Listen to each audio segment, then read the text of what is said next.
ہر قسم کی تعریف اللہ کے لیے ہے، بہت زیادہ، بہت پاکیزہ تعریف، پاکیزہ حمد اور بابرکت تعریف، آسمانوں اور زمینوں کو بھر کے اور ان کے بعد جو وہ چاہے اس کو بھر کر اللہ کی حمد ہے۔ ہر قسم کی تعریف، تمام قسم کی حمد اللہ کے لیے ہے، اس کی بے بہا نعمتوں پر، اس کے عظیم الشان عطیات پر، اس کے فضل اور مہربانی پر جو اس کی تمام مخلوق کو شامل ہے۔ میں اللہ سبحانہ و تعالیٰ کی ایسی حمد کرتی ہوں جو اس کی عظمت کے لائق ہے، جو اس کی سخاوت اور فضل و کرم کے اوپر پورا اترنے والی ہے۔ اللہ کے سوا کوئی معبود برحق نہیں، وہ اکیلا ہے، اس کا کوئی شریک نہیں، وہ عطا کرنے والا ہے اور کرم نوازی میں اکیلا ہے۔ اس جیسا فضل و کرم، عنایتیں، نعمتیں کوئی اور دے نہیں سکتا، اس لیے ہم سب اسی کی تعریف کرتے ہیں۔ آج الحمدللہ آپ میں سے بہت سے لوگ ایک اپنے زندگی کے خوشگوار موقع پر یہاں شریک ہوئے ہیں، آپ کی کانووکیشن ہے، آپ کو سرٹیفکیٹس مل رہے ہیں، آپ سب کو بہت بہت مبارک ہو۔ آپ کے ساتھ آپ کے بہت سے رشتہ دار اور دوست بھی آپ کی اس خوشی میں آپ کے ساتھ شریک ہیں، ان کو بھی مبارک ہو۔ اور اس کے علاوہ بھی جتنی بہنیں یہاں تشریف لائی ہیں، آپ سب کو میں یہاں ویلکم کرتی ہوں کہ آج آپ ان بچیوں کی خوشی میں شریک ہیں۔ اللہ سبحانہ تعالیٰ سے دعا ہے کہ اللہ تعالیٰ ہمیں دنیا میں بھی اور آخرت میں بھی اپنی رضا سے نواز دے، وہ ہم سے خوش ہو جائے۔ ہماری حقیقی خوشی، ہمارے دل کی خوشی اللہ کی خوشی کے ساتھ ہے۔ جس کام سے اللہ راضی، ہم بھی اس پہ راضی، جس بات پہ وہ خوش، ہم بھی اس پہ خوش۔ اللہ سبحانہ تعالیٰ ہمیں دنیا میں بھی ریاکاری سے بچائے اور آخرت میں اس کی رسوائی سے بچائے۔ ہمارا ہر کام صرف اور صرف اللہ کی رضا کے لیے ہو۔ الحمدللہ اللہ ہی کی توفیق سے ہم نے دین کی تعلیم حاصل کی، اور یہ اللہ سبحانہ تعالیٰ کا بہت بڑا فضل ہوتا ہے کہ وہ کسی کو اس کام کے لیے چن لے۔ حدیث میں آتا ہے من یرد اللہ بہ خیرا یفقہہ فی الدین، جس کے ساتھ اللہ بھلائی کا ارادہ کر لیتا ہے اس کو دین کی سمجھ دے دیتا ہے۔ الحمدللہ اللہ نے ہم سب پر اپنا فضل فرمایا، اپنا احسان فرمایا اور ہمیں دین کی سمجھ دی، دین کا علم حاصل کرنے کی توفیق دی، اس راستے پر چلایا۔ اللہ سبحانہ تعالیٰ سے دعا ہے کہ وہ ہمیں مرتے دم تک اس راستے پر قائم رکھے، ہماری موت بھی آئے تو اسی راستے میں آئے کہ ہم اس کے دین کو پڑھنے والے، سمجھنے والے، اسی کے مطابق زندگی بسر کرنے والے، اسی کے مطابق اللہ کی طرف لوٹنے والے ہوں۔ اللہ تعالیٰ فرماتے ہیں یا ایھا الذین آمنوا اتقوا اللہ حق تقاتہ ولا تموتن الا وانتم مسلمون، اے لوگو جو ایمان لائے ہو، اللہ سے ڈرو جیسے ڈرنے کا حق ہے، اور تمہیں موت ہرگز نہ آئے مگر اس حال میں کہ تم مسلمان ہو۔ مسلمان کون ہوتا ہے؟ اللہ کا فرما بردار، اللہ سبحانہ تعالیٰ کا اطاعت گزار، ہر حال میں، خوشی میں، غم میں، تنگی میں، آسانی میں، دن میں، رات میں، جوانی میں، بڑھاپے میں، ہر حال میں، شادی سے پہلے، شادی کے بعد، کورس کرتے ہوئے، کورس کے بعد، زندگی کے ہر مرحلے پر اللہ سبحانہ تعالیٰ سے دعا ہے کہ وہ ہمیں اپنا بنا کے رکھے۔ ہم سب جانتے ہیں کہ اللہ سب سے بڑا ہے، اللہ سب کچھ کر سکتا ہے، ہمارے پاس جو بھی نعمتیں ہیں وہ اللہ سبحانہ تعالیٰ ہی کی دی ہوئی ہیں۔ ہم اس سے دعا کرتے ہیں کہ وہ آئندہ زندگی میں بھی ہم پر یہ نعمت دین باقی رکھے اور مرنے کے بعد بھی ہمیں اس نعمت سے فیض اٹھانے والا بنائے اور ہمیں اپنی رضا سے نوازے، اور جب ہم اس کی ملاقات کے لیے قیامت کے دن حاضر ہوں تو وہ ہمیں کہہ دے کہ جاؤ تمہیں بخش دیا، بے حساب بخش دیا۔ اللہ سبحانہ تعالیٰ نے ہم پر بہت بڑا فضل کیا ہے یہ قرآن نازل کر کے، اور اس میں خوبصورت آیات نازل کر کے۔ ان آیات میں سے سورۃ فصلت کی یہ آیات میری محبوب ترین آیات ہیں، جن میں اللہ تعالیٰ فرماتے ہیں ان الذین قالوا ربنا اللہ ثم استقاموا، ان الذین قالوا ربنا اللہ ثم استقاموا، بے شک وہ لوگ جنہوں نے کہا اللہ ہمارا رب ہے، پھر انہوں نے استقامت اختیار کی، بس اللہ ہی کو رب بنا لیا، اللہ ہی کو سب کچھ سمجھا، اللہ ہی کے بن کے رہ گئے، جو اللہ پر ایمان لے آئے، جو اللہ سے سب سے بڑھ کر محبت کرتے ہیں، جو اللہ کا تقوی اختیار کرتے ہیں، جو اللہ پر توکل کرتے ہیں، جو اللہ سے امیدیں رکھتے ہیں، جو اللہ سے خشیت رکھتے ہیں، خوف رکھتے ہیں، جو ہر کام اللہ کی مرضی کے مطابق کرتے ہیں، کیونکہ ایمان اور عمل تو ساتھ ساتھ ہوتے ہیں۔ ان الذین قالوا ربنا اللہ ثم استقاموا، پھر اپنے اس قول کی انہوں نے پاسداری کی اور اسی پہ جم گئے. ان کے ساتھ پھر اللہ تعالیٰ کا معاملہ کیا ہوتا ہے؟ تتنزل علیہم الملائکہ، ان پر فرشتے اترتے ہیں. فرشتے اتر کر انہیں تسلیاں دیتے ہیں. اللہ تخافوا ولا تحزنوا، نہ تم خوف کھاؤ، نہ تم گھبراؤ، نہ تم غم کرو. دنیا میں انسان پر مختلف امتحان ہوتے ہیں. اگر دنیا والے اللہ کے راستے پر چلنے کی وجہ سے ان کا ساتھ چھوڑ دیتے ہیں تو اللہ کے فرشتے مددگار بن جاتے ہیں. کتنی بار ایسے ہوتا ہے کہ جب ایک لڑکی دین پڑھ لیتی ہے، پھر وہ پردہ کرنا چاہتی ہے، پھر وہ اپنی نمازیں پوری کرنا چاہتی ہے، پھر وہ اللہ کی اطاعت گزار بندی بن کے رہنا چاہتی ہے، وہ دین کی تعلیم دوسروں کو دینا چاہتی ہے، لیکن گھر والے اس سے تعاون ہی نہیں کرتے، اور سسرال میں تو یہ مشکل اور زیادہ بڑھ جاتی ہے. پھر جب اس کی زندگی کی وہ ساری رگیں کاٹ دی جاتی ہیں، قرآن و سنت سے اس کا رابطہ کٹ جاتا ہے، تو وہ ایک بنجر کھیت کی طرح ہو جاتی ہے جس سے پھر کوئی پھل نہیں نکلتا. وہ اپنی ذات کے اندر بھی مرجھا جاتی ہے.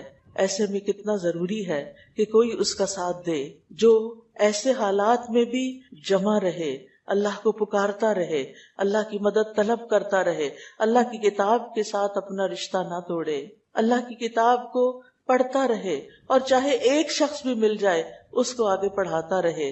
ایسے لوگ کبھی بھی تنہا نہیں ہوتے. ایسے لوگوں کے ساتھ فرشتے ہوتے ہیں. تتنزل علیہم الملائکہ، وہ ان کا حوصلہ بڑھاتے ہیں، ان کو تسلی دیتے ہیں. اللہ تخافو، تمہیں ڈرنے کی ضرورت نہیں، بندوں سے نہ ڈرو، تنقید سے نہ ڈرو، لوگوں کی گالیوں سے نہ ڈرو، لوگوں کی بدنامی سے نہ ڈرو کہ لوگ تمہارے بارے میں کیا کہتے ہیں.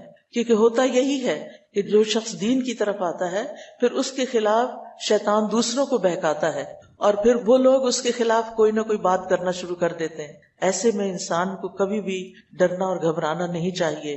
ولا تحزنوا، اور غم میں نہ رہو، کیونکہ جب انسان سے وہ چیز چھٹ جاتی ہے جو اس کو سب سے زیادہ پیاری ہوتی ہے تو پھر اس کے دل پہ غم چھا جاتا ہے. چاہے وہ کوئی انسان ہو، چاہے وہ کوئی دین کی مجلس ہو، چاہے وہ دین کے دوست ہوں، چاہے وہ دین کی تعلیم لینا یا دینا ہو. یہ ایک ایسا کام ہے کہ جس کو انسان جب انجوائے کرنے لگتا ہے تو دنیا کی ساری نعمتیں اس کے سامنے ہیچ ہو جاتی ہیں، کم ہو جاتی ہیں. اور جب اس سے یہی نعمت لی جانے لگتی ہے تو پھر اس کے لیے اس سے بڑا غم کوئی نہیں ہوتا. کیونکہ اللہ کی معرفت، اللہ کا ذکر، اللہ کے دین کی تعلیم، اللہ کی کتاب کے ساتھ تعلق، اس کو پڑھنا، اس کو سمجھنا، اس کی گہرائی میں جانا، اس کی تعلیم دینا، اس کو یاد رکھنا، اس کو نمازوں میں پڑھنا، دنیا میں اس سے زیادہ لذیذ کام کوئی نہیں. لیکن جب کسی سے یہ کام چھوٹ جاتا ہے تو پھر اس سے بڑی افسوس کی بات کوئی نہیں، اس سے بڑا غم کوئی نہیں. تو فرشتے ایسے لوگوں کو جو ہر حال میں کتنی بھی مشکل ہو وہ اس کتاب کو تھام کے رکھتے ہیں، وہ اللہ کی رسی پکڑے رکھتے ہیں. آپ نے وہ حدیث پڑھی ہے نا کہ یہ قرآن اللہ کی رسی ہے جس کا ایک سرا کس کے ہاتھ میں ہے؟ اللہ کے ہاتھ میں ہے، اور دوسرا سرا کس کے ہاتھ میں؟ جو اس رسی کو پکڑ لیتا ہے، جو اس قرآن کو تھام لیتا ہے، جو اس سے جدا نہیں ہوتا. اللہ تخافو ولا تحزنوا، نہ خوف کرو نہ غم کرو. خوف آئندہ کا ہوتا ہے اور غم ماضی کا ہوتا ہے. خوف لوگوں کی باتوں کا ہوتا ہے، خوف رزق کی کمی کا ہوتا ہے، خوف موت کا ہوتا ہے. کسی چیز کا خوف نہ کرو، اللہ کی مدد تمہارے ساتھ ہے. ولا تحزنوا، غم بھی نہ کرو. وابشروا بالجنۃ التي كنتم توعدون، اور اس جنت کی بشارت پاؤ جس کا تم سے وعدہ کیا جاتا ہے. یہ فرشتے زندگی میں بھی انسان کے ساتھ ہوتے ہیں، اور جب موت آتی ہے اس وقت بھی یہ فرشتے حاضر ہوتے ہیں. اور اللہ کے بندوں اور اللہ کی بندیوں کو جنہوں نے اپنی زندگی میں دین پر استقامت اختیار کی ہوتی ہے، اللہ کے دین پر جم کے رہتے ہیں، ان کو وہاں بھی وہ خوشخبری دیتے ہیں، آگے تمہارے لیے اب اچھی منزلیں ہیں، تم دنیا کے غموں سے آزاد ہو جاؤ گے، آگے تمہارے لیے اس سے بڑھ کر نعمتیں ہیں. لہٰذا تم سے جو وعدے اللہ نے کیے آج ان وعدوں کے پورا ہونے کا دن ہے. نحن اولیاؤکم فی الحیات الدنیا، ہم دنیا کی زندگی میں بھی تمہارے دوست تھے. وفی الآخرہ، آخرت میں بھی ہم تمہارے دوست ہیں. پھر وہاں ایسے فرشتے نہیں آتے جو مار مار کے جان نکالتے ہیں، جو ان کے ساتھ سختی کرتے ہیں. کیونکہ جو لوگ اللہ کی نافرمانی کرتے ہیں، جو گناہوں میں ڈوبے رہتے ہیں، جو اللہ سے دور ہو کے زندگی بسر کرتے ہیں، ان کو اللہ کا سامنا کرنا، اللہ کی طرف جانا بڑا مشکل لگتا ہے. انہیں بڑا پھر اس وقت ڈر لگ رہا ہوتا ہے، اور وہ مرنا نہیں چاہتے، دنیا سے جانا نہیں چاہتے. لہٰذا ان کی مار مار کی روح نکالی جاتی ہے، لیکن یہاں فرشتے کہتے ہیں تم غم نہیں کرو، ہم تمہارے دوست ہیں، ہم آخرت میں بھی تمہارے دوست ہوں گے، وہاں بھی تمہارا ساتھ دیں گے جب سارے ساتھ چھوڑ جائیں گے۔ وَلَكُمْ فِيهَا مَا تَشْتَهِي أَنفُسُكُمْ، اور تمہارے لیے اس جنت میں وہ سب کچھ ہوگا جس کی تمہارے نفس خواہش کریں گے۔ دین سے جو چیز انسان کو دور کرتی ہے عام طور پر وہ اس کی خواہشات ہوتی ہیں، جو زندگی میں اس کو خواہشات ہوتی ہیں کچھ دنیا کی نعمتوں کو حاصل کرنے کی، اور اس وجہ سے پھر انسان دنیا میں آگے سے آگے جاتا ہے اور دین میں پیچھے سے پیچھے رہ جاتا ہے۔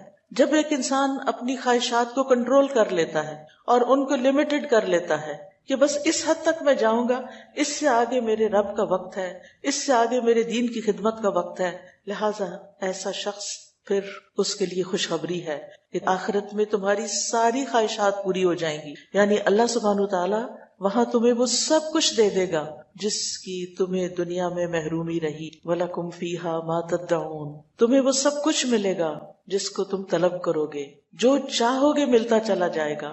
دنیا میں انسان کو وہ سب کچھ نہیں ملتا جس کی وہ چاہت رکھتا ہے، لیکن اگر انسان دین پر استقامت اختیار کرتا ہے تو آخرت میں اس کو وہ سب کچھ مل جائے گا۔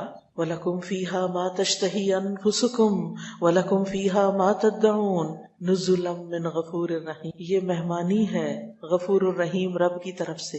جس کے بندے تم دنیا میں بن کے رہے، آج جنت میں تمہاری مہمانی تمہارا رب کر رہا ہے۔ وَمَنْ أَحْسَنُ قَوْلًا مِّمَّنْ دَعَا إِلَى اللَّهِ، اس سے اچھی بات کس کی ہو سکتی ہے جو اللہ کی طرف دعوت دے، جو لوگوں کو اللہ کی طرف بلائے۔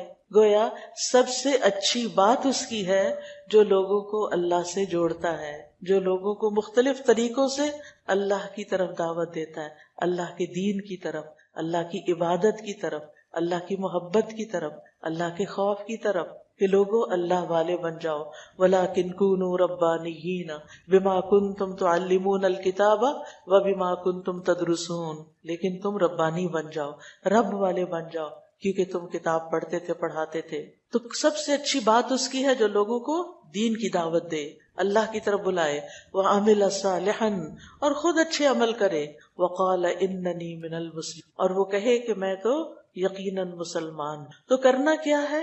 زبان اور دل سے اللہ کے رب ہونے کا اقرار کرنا۔ یہ بڑا مختصر سا جملہ ہے، لیکن اس میں ہماری پوری زندگی آ جاتی ہے کہ ہم ہر حال میں اللہ ہی کے بندے بن کر جئیں گے۔ جو وہ کہے گا وہی کریں گے، جس سے وہ روکے گا اس سے رک جائیں گے۔ غلطی ہو گئی تو اسی کی طرف رجوع کریں گے، غفلت ہو گئی تو پھر اسی کی طرف جائیں گے، ہر حال میں اسی کو یاد رکھیں گے۔ تم مستقامو، پھر اسی کے نام پر جم جائیں، اسی کی اطاعت کرتے رہیں گے، اس کی نافرمانی نہیں کریں گے، خیر پر قائم رہیں گے اور خیر کی طرف لوگوں کو بلائیں گے اور کسی شر میں مبتلا نہیں ہوں گے، اور دین کو خالص کر کے مرتے دم تک علم اور عمل کا ساتھ نہیں چھوڑیں۔ یہی استقامت ہوتی ہے کہ ظاہری طور پر بھی اور قلبی طور پر بھی ہم کسی طرح دین کو تبدیل نہیں کریں گے، اپنے دین کو نہیں چھوڑیں گے۔ تو ایسے لوگوں کے لیے پھر اللہ کی طرف سے خوشخبریاں ہیں، ایسے لوگوں کے لیے مشکل حالات میں فرشتے آ کے تسلیاں دیتے ہیں، اور دنیا میں بھی اور آخرت میں۔ اور دنیا میں کیا ہوتا ہے کہ مشکل سے مشکل کام بھی ان کے لیے آسان ہو جاتا ہے، اور ان کے دلوں کے اندر ایک سکون اور قرار آ جاتا ہے۔ پھر کیا ہوا؟ اللہ ہے نا، یہ مشکل بھی گزر جائے گی۔ انہیں ہر مشکل سے جب وہ نکلتے ہیں تو ایمان اور دین میں ان کی حالت پہلے سے بہتر ہوتی۔ جب وہ اپنا ٹیسٹ پاس کر جاتے تو پہلے سے بھی اونچے درجے پر آ جاتے ہیں، ان کے دلوں میں نیکی کا اور شوق پیدا ہو جاتا ہے، برائی سے نفرت ہوتی ہے، اور ان کے اندر فرشتے بہترین کاموں کے، نیک کاموں کے خیالات الہام کرتے ہیں، ان کے دلوں میں ڈالتے ہیں۔ جیسے